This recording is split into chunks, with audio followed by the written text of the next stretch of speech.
आप देख रहे हैं डार्क फाइल्स। तो चलिए बढ़ते हैं आज की इस कहानी की ओर।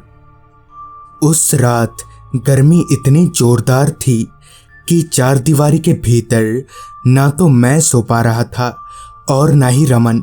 ऊपर से लाइट भी नहीं थी। अभी मैं खिड़की खोलकर खड़ा ही था कि रमन बोला, यार चल एक ड्राइव लेकर आते हैं मेरी कार से। उस वक्त मुझे इतनी ज़्यादा गर्मी लग रही थी कि मैंने बिना देरी किए रमन को हाँ कर दिया और फिर कार में बैठकर हम निकल पड़े हवा खाने के लिए। चूँकि रात काफ़ी हो चुकी थी, जिस वजह से सड़क पर गाड़ियाँ भी उस हिसाब से ही चल रही थी। ठंडी ठंडी हवाओं का लुत्फ़ उठाते हुए हम आगे बढ़े जा रहे थे। तभी रमन ने गाड़ी को एक मोड़ से लेफ्ट ले लिया, जिस पर मैंने कहा, अरे इधर कहाँ, सीधा चलना था ना। तो इस पर रमन बोला, क्या करेगा सीधे जाकर, फालतू में ट्रैफिक जाम में फंस जाएंगे हम लोग। फिर मैंने कहा, अच्छा ठीक है, तू जानता तो है ना ये रास्ता कहाँ जाता है। जिस पर रमन ने अपने कंधों को ऊपर करते हुए कहा, पता नहीं कहाँ जाता है, मगर हवा अच्छी है यहाँ पर। रमन की बात सुनकर जब मैंने सामने देखा तो वो रास्ता जिस पर हम चल रहे थे वो बिल्कुल वीरान था। दूर दूर तक हमारी कार के अलावा और कोई गाड़ी नज़र नहीं आ रही थी। रोड के दोनों बाजू बहुत ही घना जंगल था। गाने के धुन पर गुनगुनाते हुए अभी हम चल ही रहे थे, तभी अचानक ही पता नहीं कहाँ से रोड के बीचों बीच एक औरत आ खड़ी हुई, जिसे बचाने के चक्कर में रमन ने एक झटके से ब्रेक मारा, जिससे मेरा सर डैशबोर्ड से तो वहीं रमन का सर स्टीयरिंग से जा टकराया। फिर होश संभालते ही मैंने रमन की ओर देखा तो वो अपना सिर पकड़कर कराहे जा रहा था। जिस पर मैंने कहा, तू ठीक तो है, ज़्यादा चोट नहीं लगी ना। जिस पर रमन ने अपना मत्था मसलते हुए जवाब दिया, नहीं मैं ठीक हूँ। फिर जब हमने सामने देखा तो वो औरत कहीं पर भी नज़र नहीं आ रही थी।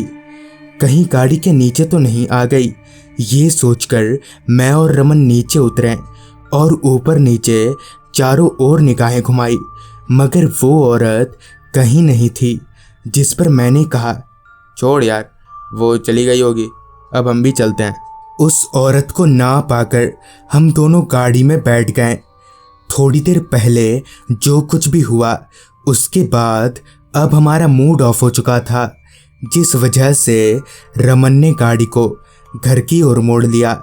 मगर पता नहीं क्यों खिड़की से बाहर देखते वक्त मुझे ऐसा लग रहा था कि ये वो रास्ता नहीं है।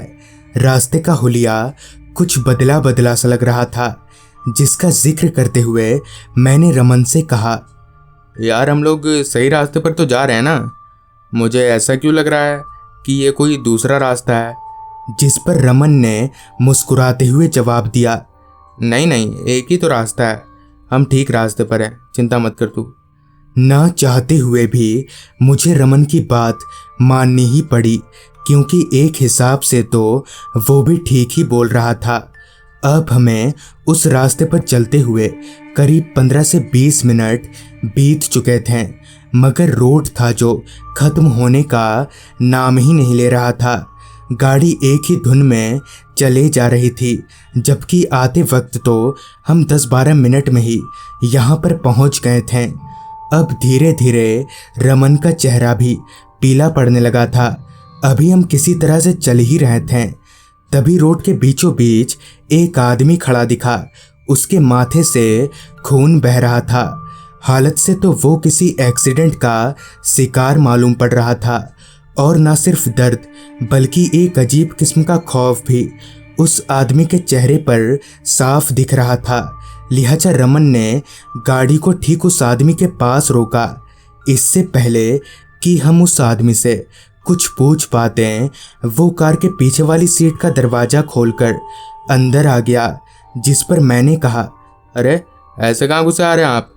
मेरे इस सवाल का जवाब ना देकर वो आदमी बोला, भाई साहब भाई साहब मैं आपका हाथ जोड़ता हूँ, यहाँ से चलिए, मुझे उन लोगों से बचा लीजिए। हालत को परखते हुए उस वक्त हमें वहां से आगे बढ़ जाना ही बेहतर लगा। गाड़ी चलाते हुए रमन ने उस आदमी से पूछा, पर हुआ क्या है और किससे बचाने की बात कर रहे हैं आप? मगर रमन के पूछने पर भी उसने कोई जवाब नहीं दिया। वो शख्स सीट पर बैठकर बस कांपे जा रहा था, जिस पर मैंने कहा, देखिए आप डरिए मत, हम भी तो है गाड़ी में, आप बताइए क्या बात है। मैंने इतना कहा ही था कि रमन ने गाड़ी रोकते हुए कहा, 1 मिनट रोहित, जरा सामने देखना तो, ये रोड पर। रमन के कहने पर जब मैंने सामने देखा तो रोड पर टायर घसीटने के निशान थे, और ये टायर के निशान तभी बने थे जब उस औरत के अचानक ही सामने आ जाने से रमन ने झटके से ब्रेक मारा था। मतलब कि इतना चलने के बावजूद भी हम घूम फिरकर वहीं पहुंच गए।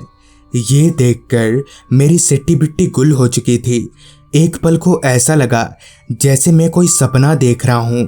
तभी रमन ने कहा, यार एक बार गाड़ी से उतर कर देखते हैं। लिहाजा मैं और रमन गाड़ी से नीचे उतरे, ये कन्फर्म करने के लिए कि हम जो सोच रहे हैं क्या वाकई में वैसा है। लेकिन गाड़ी से उतरकर जब चारों ओर देखा तो पाया कि सच में ये वही जगह है। इसी बीच परेशान निगाहों से जब मैंने गाड़ी के भीतर देखा तो मैं दंग रह गया। दरअसल वो आदमी गाड़ी में से गायब था। तभी मैंने कहा, रमन वो आदमी कहाँ चला गया? अभी मैंने इतना कहा ही था कि सामने की ओर से एक काली टैक्सी आती दिखी। मगर हैरत की बात तो ये थी कि टैक्सी की ड्राइविंग सीट पर कोई नहीं था। वो टैक्सी अपने आप ही चलते हुए हमारे करीब आ रही थी। फिर हमें पार करते ही थोड़ी दूर जाकर वो टैक्सी एकदम से रुकी और टैक्सी का दरवाज़ा खुला। तभी एक आदमी टैक्सी से निकलकर रोड पर गिर गया, जैसे किसी ने उसे टैक्सी से बाहर फेंक दिया हो। और फिर वो टैक्सी वहाँ से आगे निकल गई। उसके बाद जब हम दोनों भागते हुए उस आदमी के पास गए तो हम दोनों की आंखें फटी की फटी रह गईं। तो दोस्तों, आज की इस वीडियो में बस यहाँ तक ही। आखिर वो टैक्सी क्या थी और टैक्सी में से रोड पर कौन गिरा और क्या है इस हाईवे का रहस्य, ये सब जानने के लिए देखें इस कहानी का अगला भाग आज रात 8:45 पर सिर्फ और सिर्फ हमारे दूसरे चैनल अनहोनी पर। लिंक आपको नीचे डिस्क्रिप्शन बॉक्स में मिल जाएगी। तो मैं आर्यन जल्द ही मिलूंगा आपसे ऐसी ही एक कहानी के साथ।